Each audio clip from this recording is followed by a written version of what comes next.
हिंसा का तांडव किया गया था कि सर्वे नहीं होने देना है। बाद में पता लगा कि दुबई से मैसेज आया था कि सर्वे हर हाल में रोकना है, किसी भी सूरत में सर्वे नहीं होना चाहिए। इसमें रंगाई पुताई का काम अपने निरीक्षण में, अपने नियंत्रण में करा दे तो आपको कोई दिक्कत है? या आप चाहते हो कि इंतजामिया कमेटी की ही चौधराहट चले? देखिए मेरा भारत बड़ा खूबसूरत है और देखिए भारत जो है संविधान से चलता है। अरे यार आप एक ही बात बार बार बोलते हो। मैंने एक बात बार बार ना बोला, उसमें मजा नहीं आता। आपकी प्रतिभा पर भी सवाल खड़ा होगा। कब तक हाजी नाजिम ये बताया कि हम लोग संविधान को मानते हैं? अरे भाई हाजी नाजिम, ऋचा भी सही बात करिए, वो करेंगे एएसआई भी भारत के संविधान के अधीन है ना। आपने उसकी एंट्री किस हैसियत से रोकी थी? आप मालिक हैं जाओ जमीन के? नहीं। आपने खरीदी अपने पैसे जमीन? नहीं। कि मूंगफली बेचने वाले ने 7 वर्ग किलोमीटर जमीन दान दे दी, उसके परिवार वाले हम माफी मांग गए कलेक्टर से, बोले भाई मेरी जान छोड़ो, ये फर्जी कागज है। आप चौधरी क्यों बनना चाहते हैं? तो हमारी शाही जामा मस्जिद है, ये हमारी शाही जामा मस्जिद है। और ये हमारी, आप क्या रुमाल रख देते हो यार, कहते ये हमारी है।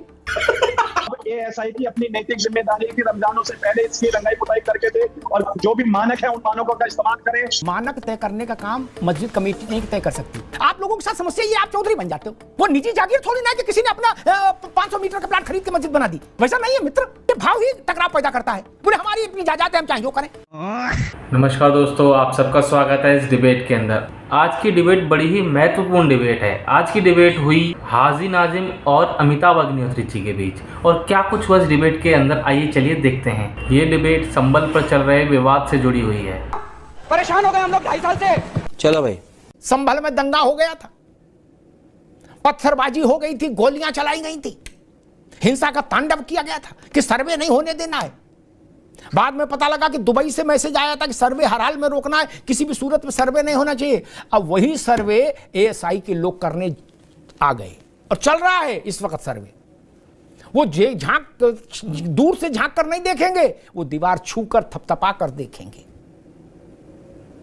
तब आपको उस सर्वे से आपत्ति थी जो कोर्ट कमिश्नर को करना था, और अब एएसआई कर रही है। क्या बात है। महाराष्ट्र के कुछ बड़े नेताओं ने कहा कि कांग्रेस का प्रथम परिवार और उद्धव ठाकरे को नहाने नहीं गए, हिंदू के नाते जाना चाहिए था। तो उत्तर प्रदेश कांग्रेस के अध्यक्ष का जो जवाब आया वो बड़ा रोचक है और अद्भुत है। आज तक ऐसा जवाब नहीं आया होगा। उन्होंने कहा कि मैंने जो डुबकी लगाई थी संगम में, वो गांधी परिवार के लिए तो लगाई थी। प्रॉक्सी वोटिंग मैंने सुना था। क्या पर्चा देने जाओ, तबीयत खराब हो जाए तो एक प्रॉक्सी राइटर मिल जाता है, भाई ये हमारे बिहाफ पर लिख देंगे। ये नई खोज आई है मार्केट में कि उनके बिहाफ पर हम नहाए थे। उन्ना भाई ये कुछ ज्यादा नहीं हो गई चीज। महाराष्ट्र में सरकार किस तरीके से गिराई जाती है, वो 3 साल हो गए, मसले दोबारा सरकार बन गई, उस पर कोई आज तक उसका न कोई रिपोर्ट है, न उस पर कोई फैसला है। जैसे ही संभल मस्जिद की बात आती है तो 2.5 घंटे के अंदर कोर्ट से जजमेंट भी आता है और उस पर कार्रवाई भी हो जाती है। ये सारी बातें, लोग समझदार हैं, लोग अनपढ़ और ठीक है मुन्ना भाई, ठीक है लोग आपकी समझ, ठीक है मुन्ना भाई, अभी रुकना होगा, अभी मजा आएगा ना भिड़ो। बड़ी विचित्र स्थिति है। फैसला देर से आए तो आप नाराज, फैसला जल्दी आ जाए तो आप नाराज, फैसले पर देर से कार्रवाई हो तो आप खफा, फैसले पर तुरंत कार्रवाई हो जाए तो खफा। मैं एक मासूम सी बात रख के ऋचा के पास जाऊंगा ताकि सनद रहे, मेरे शो में सनद हमेशा रहे, इतिहास गवाही दे कि हाँ भाई वो बात ईमानदारी कही गई थी। अयोध्या में ताला खोलने का फैसला जब आया, ये तो 2.5 घंटे 3 घंटे 4 घंटे में इंप्लीमेंट हुई थी संभल वाली अदालत का मसला। वहां 45 मिनट में इंप्लीमेंट करा दिया था राजीव जी ने। 45 मिनट में तो दूरदर्शन पर चलने लगी थी, वो भी पहले खड़ी करवा दी थी जाके वहां। क्या तब मुन्ना खान साहब की सरकार थी। बोलो सियावर रामचंद्र की जय। इधर तब तो व्हाट्सएप नहीं था, इंटरनेट नहीं था, कागज से ही फैसले कापी जाती थी कागज के रूप में। बोले वो सब होता रहेगा, ताला उधर हो गया, बोले डन हो गया, बोले ताला खोलो, दूरदर्शन लाओ, तुरंत देश के नाम संदेश जारी करो। क्या हाजी नाजिम साहब, मेरे 2 सवाल हैं छोटे छोटे। एक, जब मस्जिद या डिस्प्यूटेड साइट कह लीजिए, डिस्प्यूटेड स्ट्रक्चर कह लीजिए, वो एएसआई के अधीन आ गया, तो एएसआई को रोकने वाली ये सो कॉल्ड कमेटी कौन होती है? इंतजामिया कमेटी। वैज्ञानिक दृष्टिकोण के लिए एक वैज्ञानिक और उसकी मूल प्रकृति न कहीं बिगड़े, इसके लिए एएसआई के लोग, ये 3 लोगों की कमेटी इसमें रंगाई पुताई का काम अपने निरीक्षण में, अपने नियंत्रण में करा दे तो आपको कोई दिक्कत है? या आप चाहते हो कि नहीं इंतजामिया कमेटी की ही चौधराहट चले और एएसआई वालों को बाहर कर दे हम और ताला की चाबी अपनी कुर्ते की जेब में डाल ले? ऐसा है क्या मसला? एक ही बात कहते कि मेरा भारत बड़ा खूबसूरत है, और देखिए भारत जो है संविधान से चलता है। देखिए अरे यार आप एक ही बात बार बार बोलते हो। मैंने एक बात बार बार ना बोलो, उसमें मजा नहीं आता। आपकी प्रतिभा पर भी सवाल खड़ा होगा। हाजी नाजिम कब तक अपनी देशभक्ति का प्रमाण देता रहे? कब तक हाजी नाजिम ये बताए कि हम लोग संविधान को मानते हैं? कब तक तो ये जो संविधान को मानते एएसआई को कौन पुलिस नहीं करने दे रहा था? तो इस तरीके का प्रमाण ये लोग देते हैं, लेकिन हम लोग एएसआई संविधान के अंतर्गत आती है या नहीं आती है? अरे भाई हाजी नाजिम, रिचा भी सही बात करिए, वो करेंगे। एएसआई भी भारत के संविधान के अधीन है ना। आपने उसकी एंट्री किस हैसियत से रोक दी थी? आप कौन है एंट्री रोकने वाले? आप मालिक हैं क्या उस जमीन के? नहीं। आप मालिक हैं? नहीं। आपने खरीदी अपने पैसे से जमीन? नहीं। आप कागज नहीं दिखा पाए।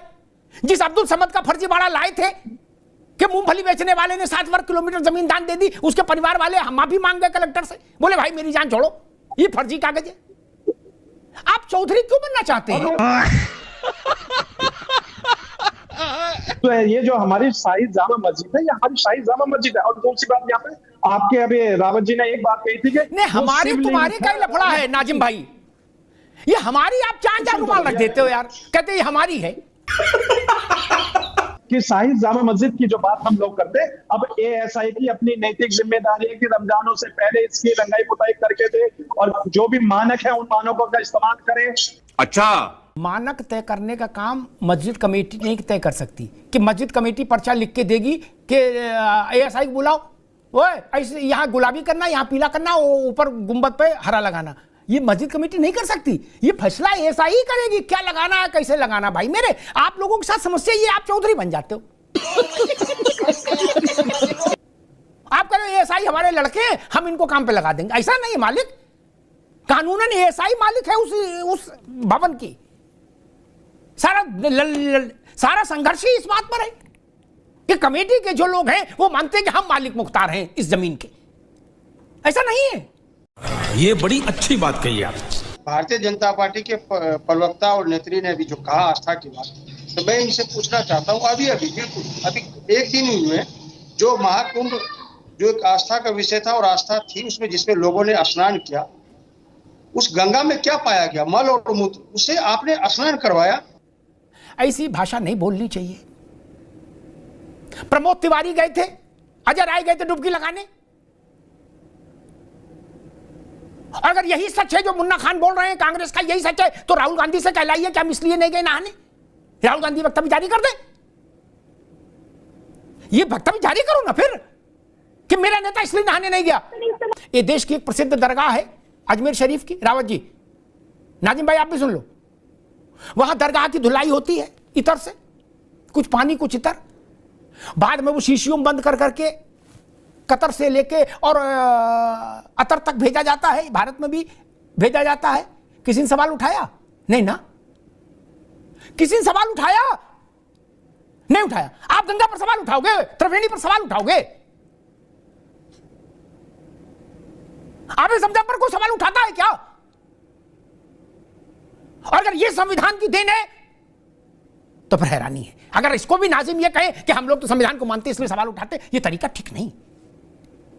आपको पता है आप इस देश की बहुसंख्यक आबादी के प्राण के साथ छेड़छाड़ करना चाहते हैं, उसके प्राण तत्व के साथ छेड़छाड़ करना चाह रहे हैं, ये हिमाकत कर रहे हैं।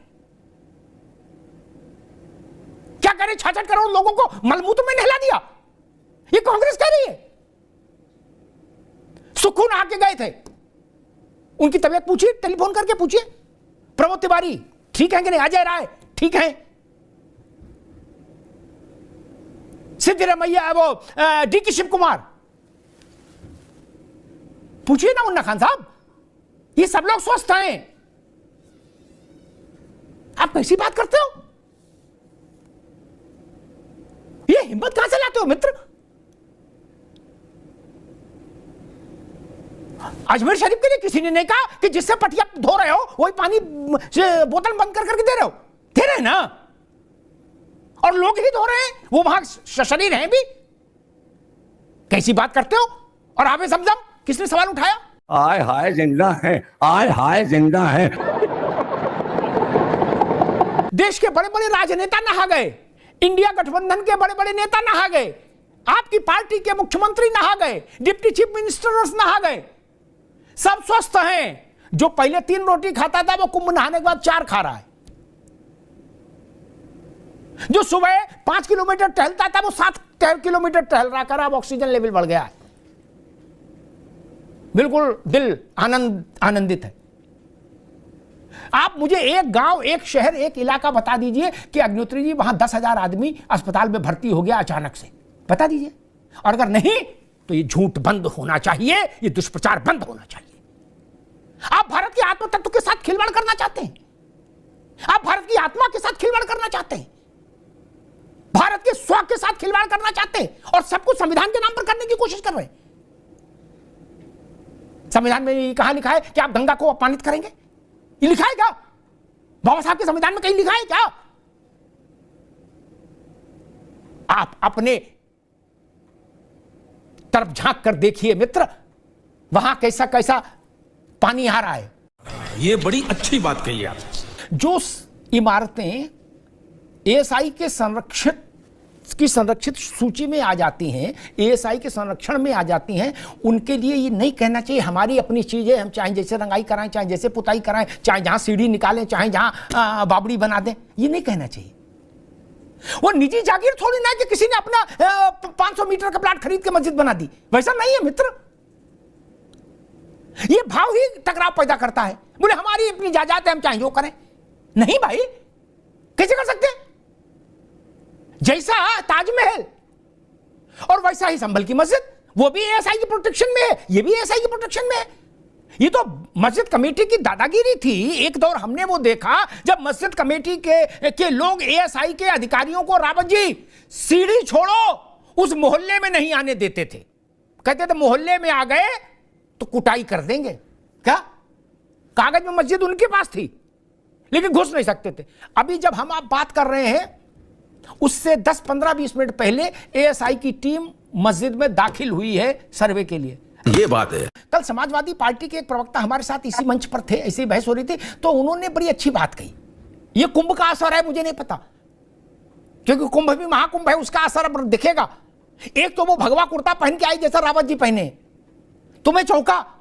मैंने कहा भैया, बोले ना भैया अब यही चलेगा। मैंने ठीक है, मैं समझ रहा हूं कुंभ का असर कहां तक है। और दूसरी बात उन्होंने कहा कि भाई साहब इस देश में कोई बाबर की औलाद नहीं है, सब हिंदू थे जो मुसलमान हैं। ये घोषणा उन्होंने की। रावत जी तो तब भी सरल, बहुत संपादित शब्दों में कह रहे हैं कि डीएनए, उनने खुल्लम खुल्ला कह दिया था। अब वो सपा के प्रवक्ता थे। खत्म। हे राजा जी, तो आपने ये वीडियो पूरी देखी, इसके लिए धन्यवाद, बहुत बहुत धन्यवाद। और आपको ये वीडियो कैसी लगी आप कमेंट में ज़रूर बताएं। कमेंट में जय श्री राम ज़रूर लिखें, और मिलते हैं आपसे नेक्स्ट वीडियो में। तब तक के लिए जय हिंद, जय भारत।